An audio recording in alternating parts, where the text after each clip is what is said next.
মাকে বলা হয়নি কখনো মা তোমাকে খুব ভালোবাসে, খুব ভালোবাসি, এই পৃথিবীর সবচেয়ে বেশি ভালোবাসি তোমাকে। সবসময় মনে মনে প্রতিটা মুহূর্তে বলি। যখন খুব একা লাগে মাকে জাস্ট একটা কল দিলে কিছু বলি না, কিন্তু মা বুঝতে পারে কিভাবে যেন আমার কিছু একটা হয়েছে, মন খারাপ।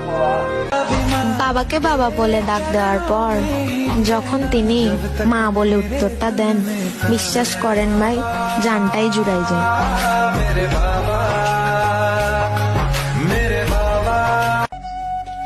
বাবা ছাড়া পুরো জীবনটাই অসম্পূর্ণ। বাবা হচ্ছে এমন এক শক্তি, যেই শক্তি পৃথিবীতে আর নেই। ঠিক যেন বট গাছের মতো, জীবনে যত বড়ই ঝড় আসুক না কেন, কিন্তু সবটুকু দিয়ে সন্তানদের বাবা আগলে রাখে। মানে সন্তানদের জন্য বাবারা কত কিছুই না করে, নিজের জীবনের সবটুকু দিয়ে দেয় শুধু সন্তানদের জন্য। বাবা শব্দটা চিরকাল বেঁচে থাকুক, 7 জন্ম 7 যুগ।